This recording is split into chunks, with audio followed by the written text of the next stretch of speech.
যে কোনো fast food দোকানের চাউমিন তো আপনারা অনেকবারই খেয়েছেন। একবার এই নতুন স্টাইলে, একদম নতুন পদ্ধতিতে এই এগ চাউমিনটি একবার আপনারা বানিয়ে খেয়ে দেখুন। আশা করি ভালো লাগবে আপনাদের। আর রেসিপিটা পারফেক্ট করার জন্য সাথে থাকবে টিপস অ্যান্ড ট্রিক্স। তো হ্যালো এভরিওয়ান, ভিডিওটা না কেটে পুরোপুরিভাবে দেখে নিন। প্রথমে একটা প্যানে আমি কিছুটা পরিমাণ জল নিয়ে নিচ্ছি। এবার জলের মধ্যে চাউমিন দিয়ে স্বাদ মতো লবণ ও একটু তেল দিয়ে দিচ্ছি, যাতে চাউমিনগুলো ঝরঝরে হয় আর জড়িয়ে না যায়। এই টিপসটা আপনারাও ফলো করতে পারেন। চাউমিনটা যতক্ষণ সিদ্ধ হচ্ছে ততক্ষণে আমি সবজিগুলো কেটে নেব। এখানে আমি সবজির মধ্যে নিয়ে নিয়েছি গাজর, এবার আমি নিয়ে নিয়েছি বিনস।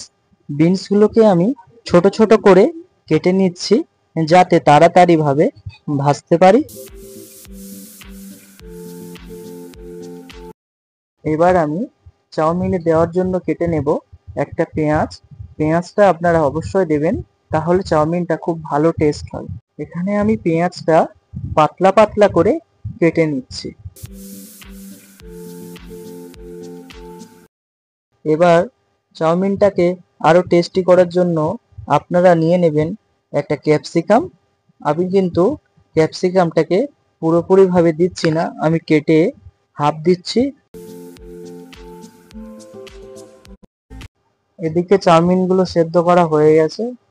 এবার আমি চাউমিনগুলোকে ছেঁকে নেব আর ঝরঝরে করার জন্য আরো 4 থেকে 5 মিনিট আমি জল ঝরাতে রেখে দেব।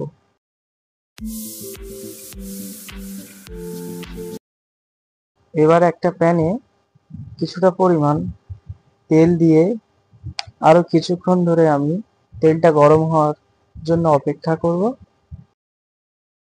তেলটা এখন গরম হয়ে গেছে। তেলের মধ্যে এবার আমি পেঁয়াজগুলোকে দিয়ে দেব ভাজার জন্য।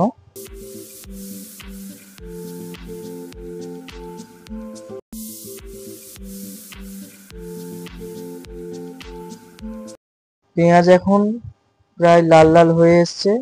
এবার পেঁয়াজের ওপর আমি কেটে রাখা সবজিগুলো দিয়ে দেব আর কিছুক্ষণ ধরে আমি নাড়াচাড়া করে নেব। এবার দিয়ে দেব স্বাদ মতন লবণ। এবার অ্যাড করে নেব কিছুটা পরিমাণ গুঁড়ো লঙ্কা।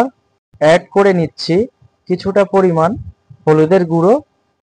আরও কিছুক্ষণ ধরে আমি সবজিগুলোকে ভালোভাবে ভেজে নেব।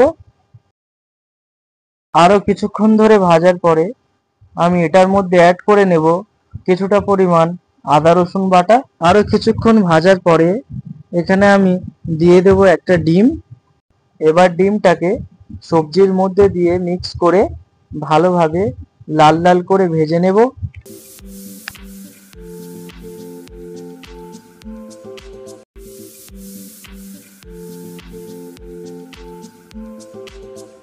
চাউমিনগুলো জল ঝরে এখন ঝরঝরে হয়ে গেছে। আমি এবার চাউমিনগুলোকে সবজির মধ্যে দিয়ে দেব।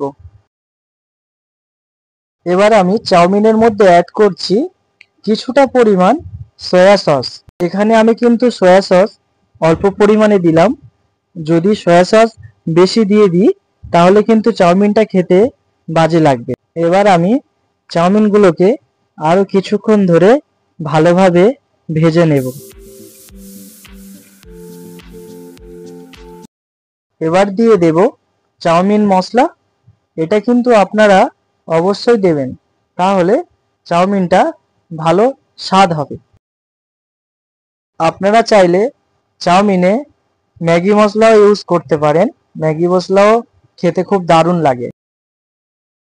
চাউমিনগুলোকে 5 থেকে 10 মিনিট ভেজে নেওয়ার পরে আমাদের চাউমিনটা রেডি হয়ে যাবে।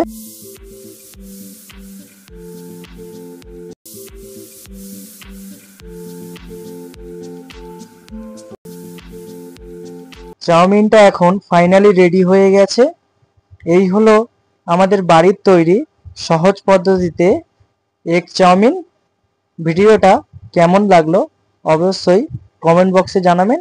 আর আমার চ্যানেলে যদি নতুন হয়ে থাকেন তাহলে প্লিজ সাবস্ক্রাইবটা করে দিন। আর সব ভিডিওর নোটিফিকেশন পেতে হলে বেল আইকনে একবার প্রেস করে দিন। থ্যাংক ইউ এভরিওয়ান ভিডিওটা পুরো দেখার জন্য।